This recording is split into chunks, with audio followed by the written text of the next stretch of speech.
depuis quelques jours que je prêchais le dimanche, j'avais dans mon cœur de pouvoir prêcher, j'avais deux messages en fait, j'avais deux messages.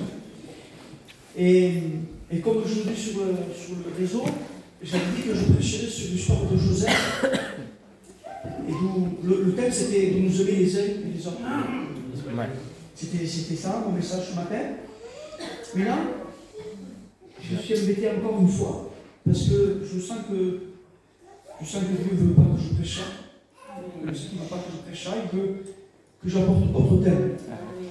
Donc, nous allons nous laisser conduire pendant un quart d'heure, 20 minutes. Après, on priera le Seigneur. Il faut du temps dans la prière. Et l'église qui ne prie pas, c'est une église qui n'a pas de vie. Un chrétien qui ne prie pas, c'est un chrétien qui ne vit pas. Un chrétien, une chrétienne qui n'a pas de communion avec Dieu. Je dis bien une communion avec Dieu. Vous savez, on a besoin parfois, moi en tout cas, je ne sais pas vous, mais moi en tout cas, moi j'ai besoin que parfois, de temps en temps, ça m'arrive de dire à ma femme, on va se faire un petit restaurant, tête à tête. Moi j'ai besoin. Pas tout le temps, mais quand 6 mois, tous les 4-5 mois, je ne sais pas. Mais moi j'ai besoin de se retrouver sans les enfants, comme des jeunes garçons. Moi j'ai besoin de ça. Alors je dis à ma femme, oui, on va manger un restaurant au French, des moules à volonté. C'est pas un problème ça. C'est pas un problème, c'est bien en fait, c'est pas un problème. Mais de passer du temps avec elle, de parler aux enfants, moi j'ai besoin de retrouver une communion avec elle, de parler de ci, de là. Vous voyez, la dernière fois je dis à mon fils, à mon plus belle, passer du temps avec les enfants. C'est rien de prendre ton fils. Dès qu'on va faire du vélo, c'est rien, mais c'est impensable. Mais un père peut-être ton fils a peut-être besoin de ça, une communion avec son père. Ou la fille a besoin de passer du temps avec sa mère. Que le Saint-Esprit vous éclaire ce matin. C'est très important ce que je fais. C'est même très très important. Deux fois les enfants sont négligés. Moi j'ai écouté ici, un gitane ici, je ne vous dirai pas, ici dans la cité. Un fils qui dit, j'aime pas mon père, je le supporte pas. Je ne peux pas le voir. Je voudrais qu'il meure.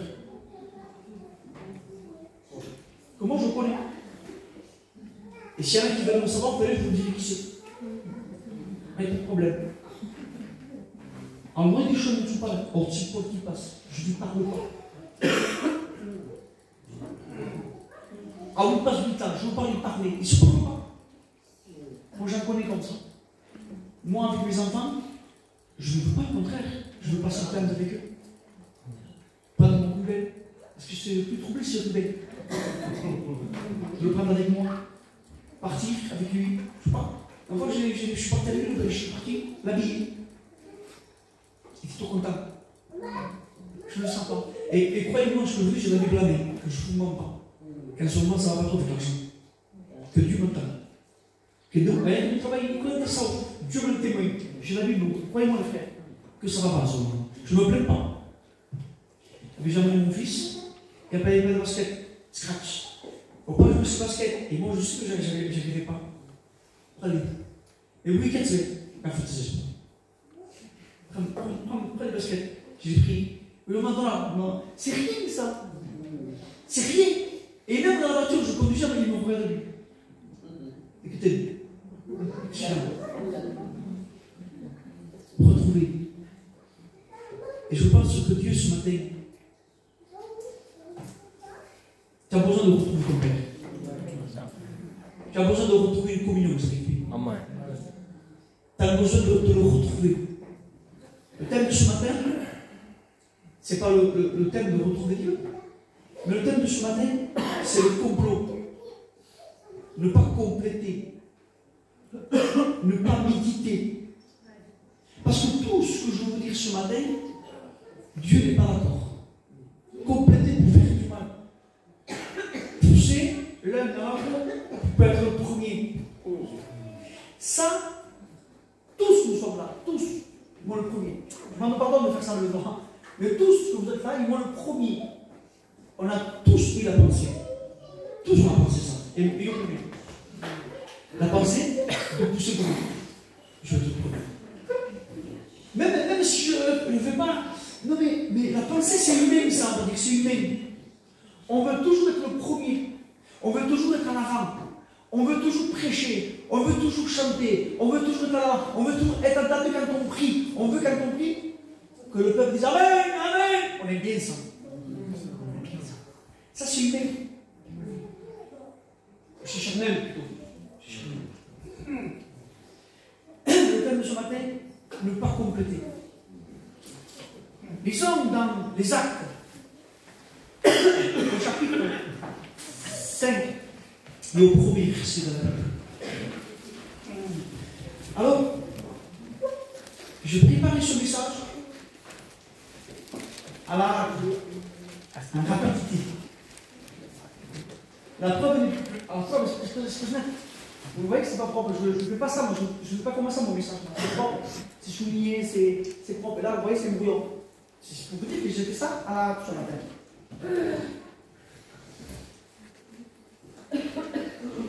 Le mot compléter.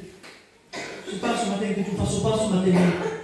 Ce n'est pas des chrétiens et des chrétiennes qui sont en train de mijoter, qui sont en train de compléter, qui sont en train de préparer, on appelle ça, le thème français, un processus.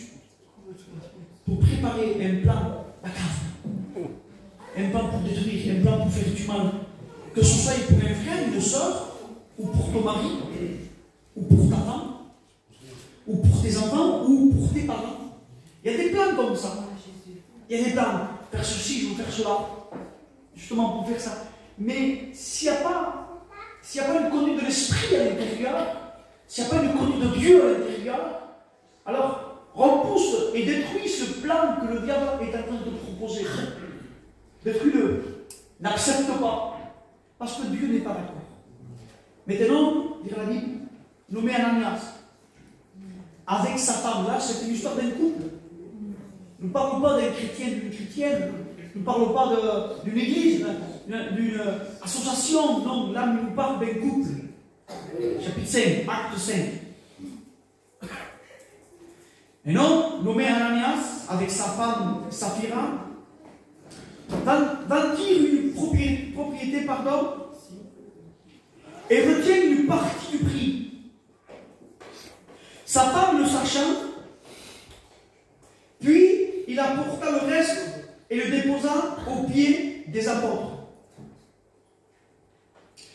Pierre lui dit, alors Ananias, pourquoi Satan t'a-t-il rempli ton cœur au point que tu mens au Saint-Esprit et que tu aies retenu une partie du prix? Mais quel mal a-t-il fait? Puisqu'il vend sa terre à lui, il vend quelque chose qui lui appartient. Il demande. Il ouvre le mal que l'homme fait. Je suis sûr quel mal. Mais lui, avec sa femme, vend un terrain, quelque chose qui lui appartient, mais le mal, c'est pas ce qu'il a vendu. Le mal, c'est qu'il a caché, il n'a pas dit la vérité, il a complété avec sa femme en disant, nous allons dire que nous avons vendu le terrain 10 000 euros. Mais qu'en réalité, le terrain était vendu plus que 10 000 euros. Il y avait un complot. Et c'est ce complot qui a complété pour faire du mal à l'œuvre de Dieu, à l'œuvre de l'Esprit, à mentir à Pierre. C'est ça qu'a détruit l'œuvre. C'est ça qu'a détruit Ananias et Saphira. C'est ça. Parce qu'ils ont voulu compléter. Et ils ont voulu faire un plan macabre. Et ça l'a amené à la ruine de leur foyer. J'ai prêché dernièrement à l'église juste à côté. Et quand je prêchais, au moment donné, pendant la fin du message, je prêchais, et au moment donné, il y a une prophétie qui est dans mon cœur. Je l'ai senti fortement.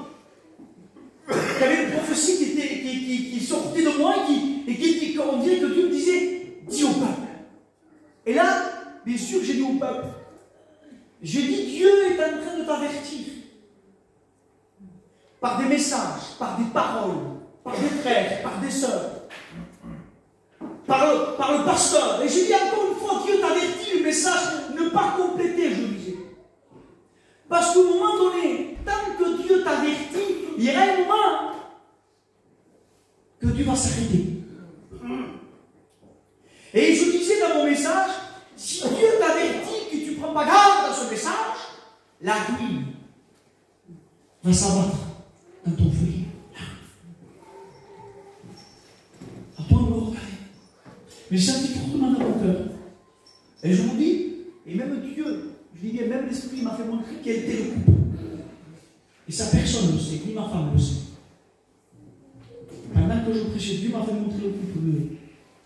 Et que je dis, si tu n'arrêtais pas de compléter, de faire le mal, de persister sur le point que vous faites et qui s'est caché, que personne ne sait, et vous gardez, vous tenez. Non, la ruine va s'abattre dans ta maison. Parce que nous avons vécu l'amour. Amen. C'est pertinent ça. Amen. Dieu est bon. Amen. Mais il va falloir à un moment donné arrêter. Que ce soit pour vous et pour moi. Ils ont complété. Et lui, il dit à sa femme, écoute, dis que tu n'as pas vendu le terrain à 10 000 euros. Hein. Dis ça. Comme ça, on va garder une partie pour nous, une partie pour eux, pour l'œuvre de Dieu, mais ça, on va le retirer. On va le garder pour nous. C'est là. C'est à partir de ce moment-là, quand Ananias a dit ça, que la ruine est rentrée dans son foyer. Alors ils arrivent, ils sont présents devant la porte de Pierre. Ils parlent avec lui. Pierre a la révélation. Il sait, lui, qu'il ne sait pas comme ça. Et quand la parole est prononcée, quand Ananias dit non, j'ai vendu ce terrain à tel prix. Pourquoi, lui dit Pierre? Satan t'a-t-il rempli ton cœur au point que tu manques au Saint-Esprit? Et que tu aies retenu une partie du prix du champ? Vous donnez un champ pour vous astuces. À quel pelote de vous?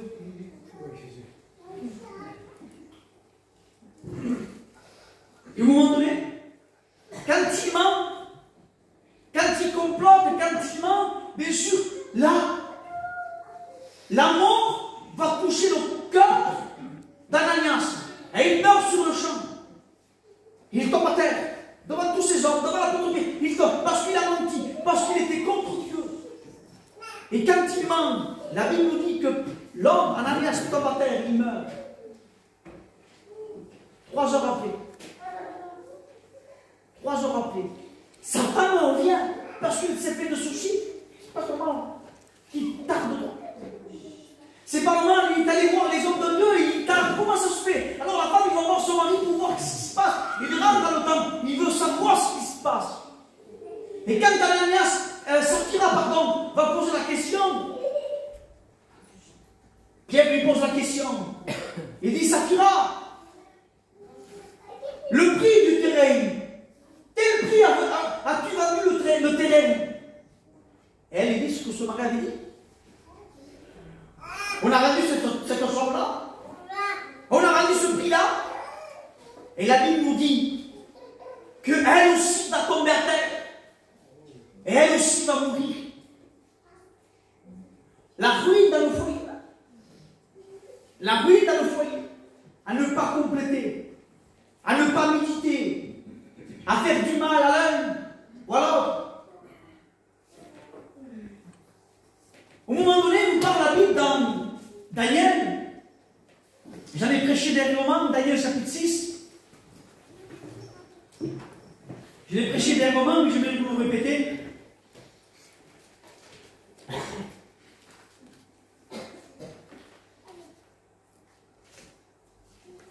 Il nous parle de la force du lion.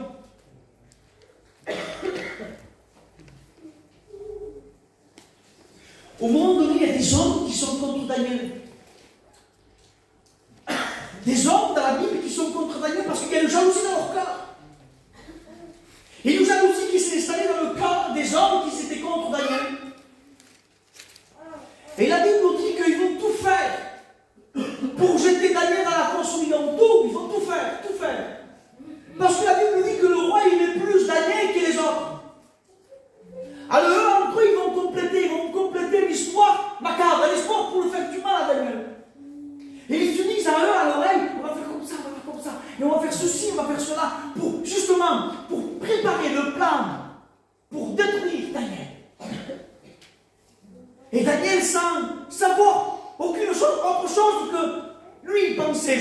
que Daniel pensait que ses frères l'aimaient.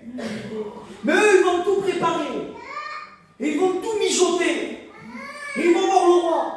Et ils disent au roi, roi, il faudrait que tu mettes un décret. Comme ça. Il faudrait que personne ne prie autre Dieu que toi. Et il faudrait que tu sois le seul à être adoré et à prier. Alors le roi, il met un décret, il dit que personne ne prie pendant 30 jours. Et parce que s'il y a une personne qui prie, autre Dieu que moi, il sera jeté dans la fosse du lion. Dans la fosse du lion, c'était des lions préparés, en quelque sorte. Des lions qu'on donnait très peu à manger. Alors imaginez-vous qu'un être humain rentrait à l'intérieur, il était dévoré, déchiré par ces lions qui s'étaient affamés. Ils vont préparer, ils vont mijoter. Mais la Bible nous dit que Daniel, quand il entend le décret du roi, au lieu de se cacher, au lieu de prier en cachette, la Bible nous dit, comme d'habitude, le Daniel se retira dans sa chambre. Amen. Il a prié le Seigneur, comme d'habitude, il n'a pas changé ses habitudes. Non, rien ne change pour lui. Rien ne bouge pour lui. Même s'il y a un décret, même s'il y a des persécutions, même s'il y a des combats, lui, son habitude, c'était de prier. C'était de se mettre en communion avec Dieu. Et au moment donné, Daniel se trouve dans sa chambre, il prie. La Bible dit en dévision de Jérusalem, les fenêtres ouvertes. Et vous connaissez l'histoire, on en a parlé également. Il prie. Et quand il commence à prier, ces hommes rentrent rapidement dans la chambre. Et quand ils voient Daniel en train de prier, quand ils voient Daniel à genoux, quand ils voient Daniel en train d'intercéder, alors ils vont voir le roi et disent, oh roi, tu avais mis un décret que personne ne prie. Et pour venir dans le message, je dois venir, au moment donné, on prend Daniel, on le jette dans le puits, on le jette dans la fosse, pardon. Des lions vont le garder, des lions ne vont pas le manger, des lions sont arrêtés comme des chats, ils ne parlent plus, ils ne mordent pas, ils sont devenus gentils. Et Daniel chapitre 6, au verset 24. Tous ces gens qui allaient compléter pour faire du mal à Daniel, tous ces gens-là, écoutez bien, quand on complote, quand on milite pour faire du mal, regardez ce qu'il dit la Bible. Si vous prenez toute la Bible, verset 24, le roi ordonna à ses hommes qui avaient accusé Daniel, ceux qui avaient complété contre Daniel, de jeter Daniel dans la fosse. D'autres hommes qui viennent comploter, qui viennent décider à ton plan. Quand j'étais Daniel dans la fosse, Daniel, hein? Il y a vraiment ça passe. Il y en a comme ça. Je ne sais pas si ce matin je pense pas. Mais qui dit pas compléter pour pousser, pour faire du mal? Qui dit pas ce matin qu'il y a une chrétienne là parmi nous, que Dieu fasse ou pas, qui complote, qui essaie de faire du mal? Le roi ordonna à ces hommes qui avaient accusé Daniel, fut amené et jeté à la fosse au lion. C'est eux. C'est eux qui ont été jetés dans la fosse du lion. Écoutez bien. Eux, leurs enfants et leurs femmes. Tous. Eux, leurs enfants et leurs femmes. Moi, je complote contre toi. Moi, je complote contre mon oncle. Moi, je complote contre les. Moi, je complote contre les frères. Je complote contre. J'essaie de faire comme ça. Je le pousserai, comme ça, prendre sa place. On complote. Un processus. Des manœuvres, je demande pardon du mot, diaboliques. Parce que c'est diabolique, il faut dire tout ce qui est. Des plans qui n'est pas la gloire de Dieu. Où tu sens que ta vie vacille. La vie chrétienne n'est plus pareille. Ta pensée, ta façon de regarder, ta façon d'habiller, tout change. Parce que tu es en train de faire l'œuvre, ce que le diable est en train de proposer un plan pour faire du mal à ton frère, pour faire du mal à ta soeur, pour faire du mal à celui qui est à côté de toi. Compléter. Et la Bible nous dit eux, leurs enfants et leurs femmes. Là, c'est un foyer complet, comme Ananias et Saphira. Si moi, je complote avec mon épouse dans ma maison, quelque chose qui est caché, quelque chose qui est péché, et que personne ne sait, si entre moi et elle, on complote, on parle, on discute, fais ci, fais ci, fais ci. Mais c'est quoi cette manière de vivre? C'est quoi cette vie de chrétienté, de parenthèse, de vivre? Comment je ose prier le Seigneur en sachant que ça mijote dans mon cerveau? Comment j'ose prêcher la parole de Dieu en sachant que je prépare un plat macabre contre mon frère Kevin ou contre mon frère Gros? Comment j'ose? Comment tu fais? Je demande pardon, je suis Christ ce matin. Je demande pardon. Mais comment on fait? Comment tu fais pour préparer? Pour faire quoi? Tu sais, j'ai raison, moi, tu sais que j'ai raison.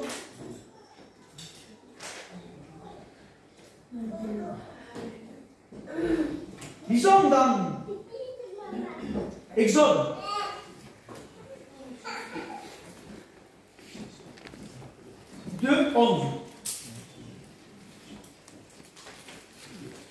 Exode 2:11.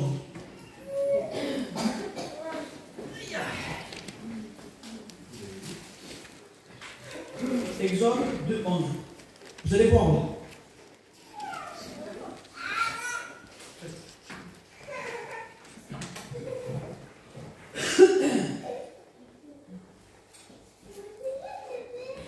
Voilà. En ce temps-là, Moïse, devenu grand, il faut signifier avec ça, les frères et sœurs. Il faut signifier avec ça. J'ai peur. Moi, en tout cas, moi j'ai peur. De toute façon, ma femme est là, il est là pour vous le dire. J'ai peur de devenir grand. Que Dieu m'entende. Je ne sais pas pour vous, les frères, mais j'ai peur de prendre des grandes responsabilités. De devenir grand. Vous savez pourquoi j'ai peur? Parce que je me connais. Je suis orgueilleux. Mais moi, je dis tout haut ce que vous pensez tout bas. Moi, je sais ce que je suis. Moi, je suis pas orgueilleux, je suis humble. C'est faux. Je suis orgueilleux, moi. Et j'ai peur de moi. Quand je me rends de responsabilité, l'orgueil, paf, ça va toucher. Et en ce temps-là, Moïse, devenu grand, aïe, Moïse, se rendit vers ses frères. Mais pourquoi Moïse, tu te rends vers tes frères? Il fut témoin de leurs pénibles travaux. Lui, il voit que les Hébreux sont pénibles, ils travaillent pénibles. Il travaille, c'est ses frères parce qu'il est hébreu, lui, Moïse. Il vit à l'Égypte, et l'Égyptien, qui frappait un Hébreu. Lui, il veut la justice, Moïse. Et il veut. Et quand il voit, bien sûr, un Égyptien frapper un Hébreu, lui, il ne veut pas ça parce que c'est son peuple à lui. En quelque sorte, si vous voyez, vous êtes digital. Si vous voyez, quelqu'un qui n'est pas gitan qui frappe un gitan, vous allez voir la douleur de votre cœur. La dernière fois, je regardais sur le reportage police action. Et on voit dans la police qui vont dans un quartier gitan. Et ils cassent la porte. Et t'entends les femmes, les enfants crier. Monsieur, on entend l'accent gitan. Monsieur, ne bougez pas, je passe les. Moi qui regardais ça, j'étais incroyable. En faisant bien. C'est pour moi, regardez. J'étais pas d'accord. Moïse n'est pas d'accord. Quand on frappe, bien sûr, un hébreu. Alors, vous savez ce qu'il fait? La Bible dit, verset 12. Il le tue. En matin. Il le frappe. Mais il le regarde de côté et de l'autre côté.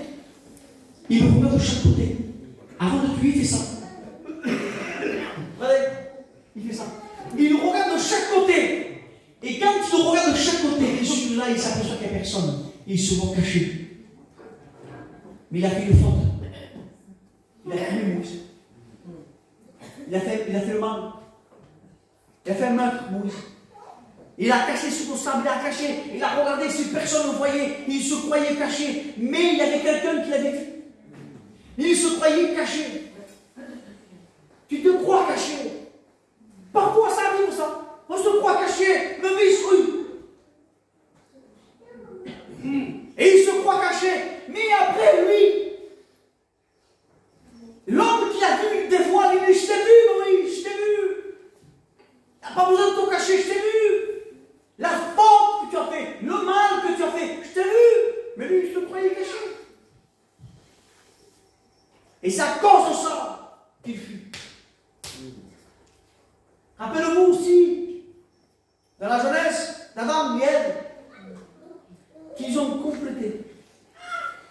Mange. Je ne suis pas dans la manière. Mange, mange. Mais on va mourir, vous avez le Seigneur. Tu sais, depuis le temps, groupe manico, sanctification, comment t'as le choix? Ah, c'est plus léger.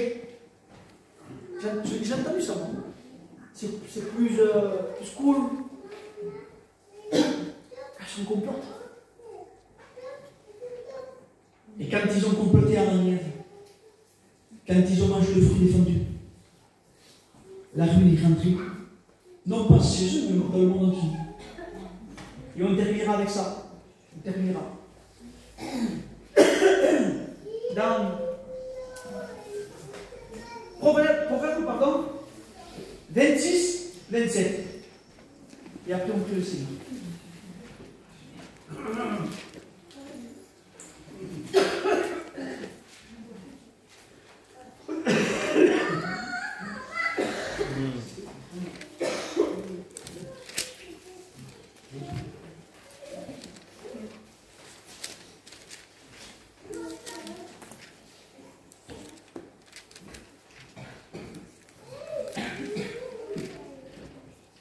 Non, c'est pas ça.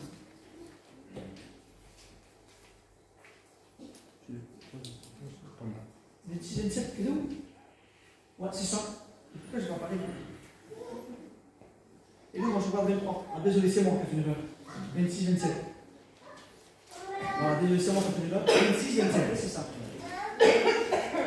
Voilà. Écoutez bien ce qu'il dit.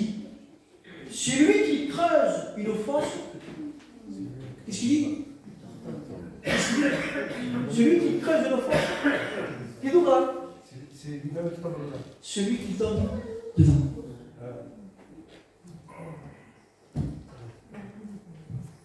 Tu te rappelles de l'histoire d'Esther dans la Bible? Tu te rappelles l'histoire d'Esther? Mardoché et Esther sont couchés germains. Mardoché garde sa couche germaine. Parce que son père et sa mère sont décédés. Mardoché, il devait comme un entraîneur. Il garde sa cousine. Vous savez l'histoire d'Esther? Au moment donné, le roi fait un festin dans son palais pendant 2 semaines, sans laisse. Il fait un festin. Et quand le festin, il appelle à sa femme, Vashti, pour que tout le monde la voie la beauté qu'il avait, ça se l'orgueil aussi.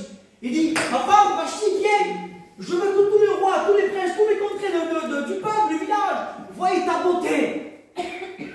Et quand il appelle sa femme, la Bible dit que sa femme ne veut pas venir. Il est frustré, lui. Il est mal, il est mal. Pourquoi sa femme ne veut pas venir? Et alors, pour vous finir court, alors, il renie sa femme. Mais il va chercher dans le pays des jeunes filles. Et dans les jeunes filles, dans le lot, il y a Esther, qui était d'Hébreu, qui a été déportée, et qui était là. Et c'était elle qui plut au roi.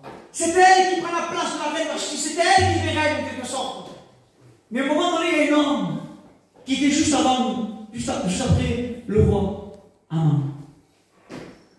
Lui, c'était un homme qui était un homme méchant.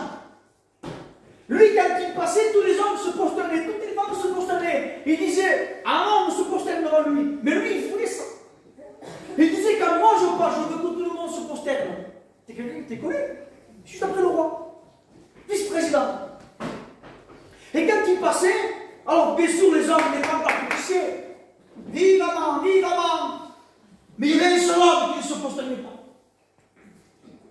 C'était Mardoché, le cousin germain à Esther, qui était là. Souvent, il était dans la Bible, souvent il mettait la porte, souvent il se cachait à la porte. Il était à la porte, il était là, à la porte du roi. Mais quand l'homme passait, lui, il ne se prosternait pas, il restait toujours assis. Mais on disait, mais t'as pas peur que tu meurs? Tu te prosternes jamais devant le roi? Non, non, non, je ne me prosterne pas devant lui. Et au moment donné, lui, Haman, va faire planter un poteau je ne sais pas combien de mètres d'auteur, un poteau, justement pour la mort de Mardoché. Il dit, il faut que Mardoché meure de mes. Et il plante un poteau dans la tête. Et je veux que tout le monde le voie. Parce que c'est juif, c'est hébreu, et méchant. Il prépare, il a planté un poteau, mais tout ça pour faire du mal, tout ça pour détruire, tout ça pour casser. Voilà le plan de Mardoché. Prépare. Mais un poteau. Je veux que Mardoché meure. Beaucoup de monde. Et au moment donné, la reine était Esther. Et le roi a du mal à dormir. Il se réveille et dit, il faut que quelqu'un me lise le livre des Annales, des Chroniques. Avant les rois, tout ce qu'on faisait de bon ou de mal, c'était écrit sur les livres. On appelait ça le livre des Annales, des Chroniques. Tout est écrit. Et il n'arrive pas à dormir. Il dit, lise-moi, que quelqu'un me lise. Et justement, on lit l'histoire de Mardoché qui avait gardé le roi d'une attaque contre lui. C'était Mardoché qui avait gardé. Et le roi, il dit, mais qu'est-ce qu'on a fait à Mardoché? Qu'est-ce qu'on a donné? Et il n'a rien donné. Vous avez rien donné à Mardoché? Il m'a gardé dans la mort. Vous avez rien donné? Non, on n'a rien donné. Et le roi, il dit, qu'est-ce que vous voyez à la cour? On fait ça, on va à la cour. Et justement, Haman arrive, celui qui avait de la haine contre Mardoché. Arrive, c'est rien de savoir. Il arrive, en sifflant, en chantant, mais tout en préparant du mal contre Mardoché. Sans savoir. Et quand il rentre dans la maison du roi, le roi dit, t'es Haman, tu tombes bien. Que dois-je faire? Que dois-je faire pour honorer un homme? Mais lui, il pense qu'il parlait de lui. Lui, il pense qu'il dit quel autre homme le roi va honorer. C'est bon. Genre, que dois-je faire? Et Haman dit, Anisto, allez, mon roi, il faut que tu prennes le cheval, ton cheval, le meilleur. Tu prends tes habits à toi, mais les meilleurs. Ta couronne à toi, il faut que tu le poses sur l'homme. Les habits, lui, parle de lui.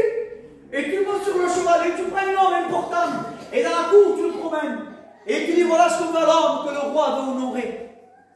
Et le roi le regarde et dit, Haman, prends tout ce que tu as dit, et prends Mardoché, et honore-le.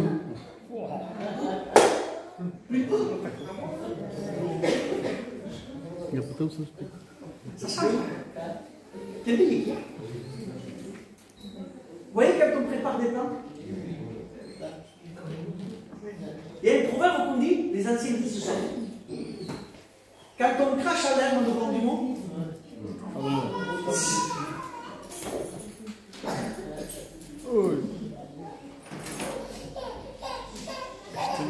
que c'est beau. Quelqu'un qui aime. Quelqu'un qui s'y prend. Quelqu'un qui fait fou. Des fois c'est compliqué. Je te comprends, mais c'est compliqué. Parce que je suis un peu de forme aussi. Je suis lui-même, moi. Je ne suis pas un robot. Est-ce que vous voyez l'interrupteur là? C'est un robot là. C'est pas ça, moi. Bon, je ne suis pas un robot. Je suis lui-même comme vous.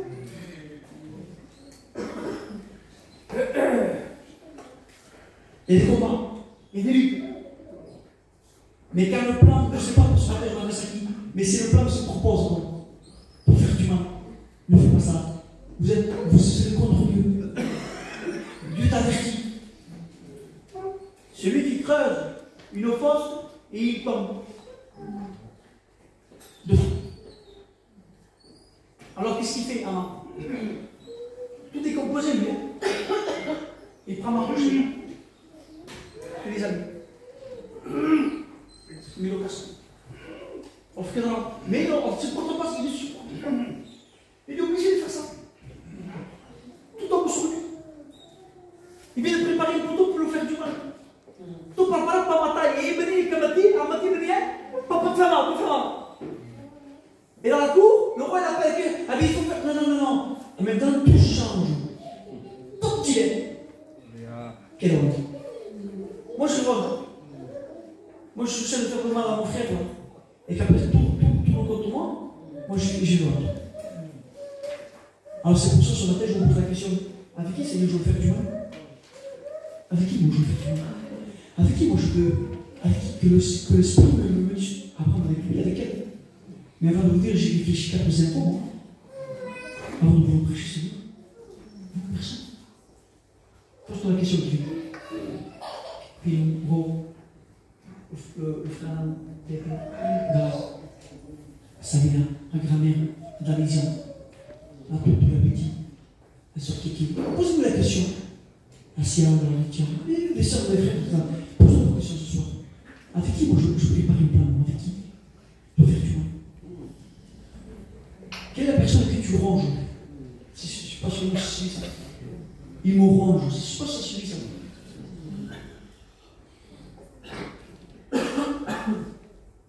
Moi, j'ai une personne qui me range. Je vous dis qui c'est? Mes amis rangés. Mon frère. Ne me dites ça.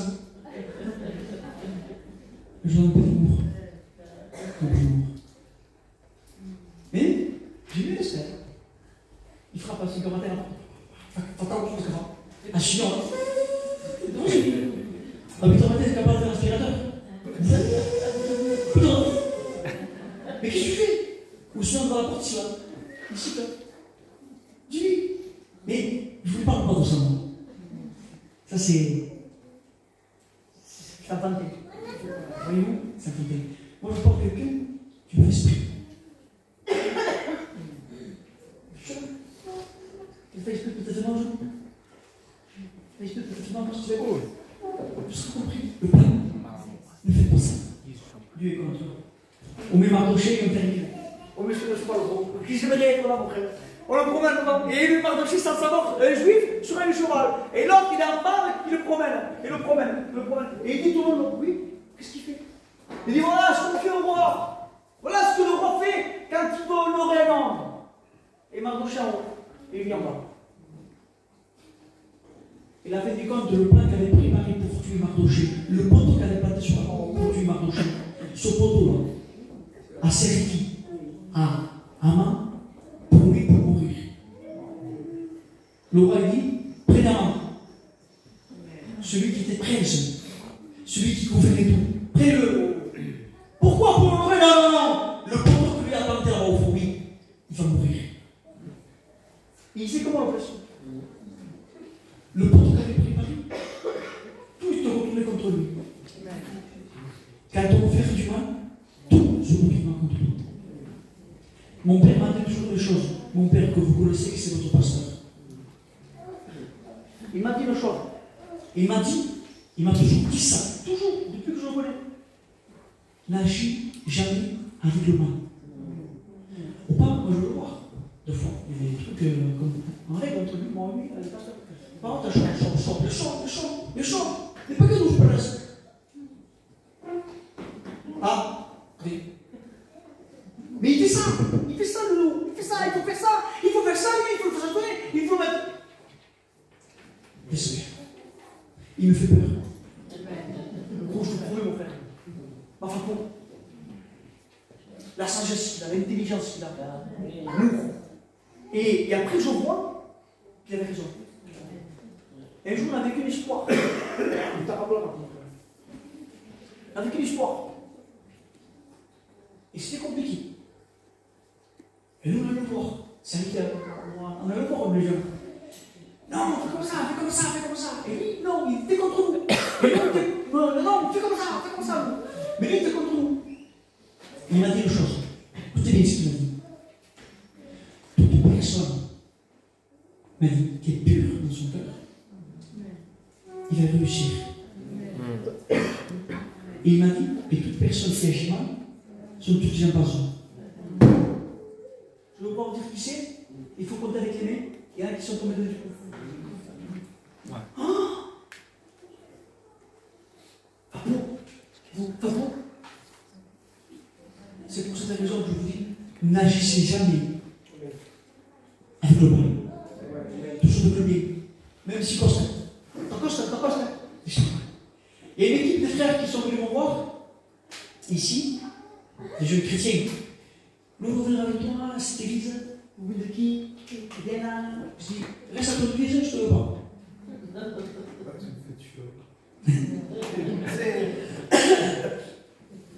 Reste à ton église, je te veux pas. Parce que je vous dis pourquoi. Parce que c'est un mouvement.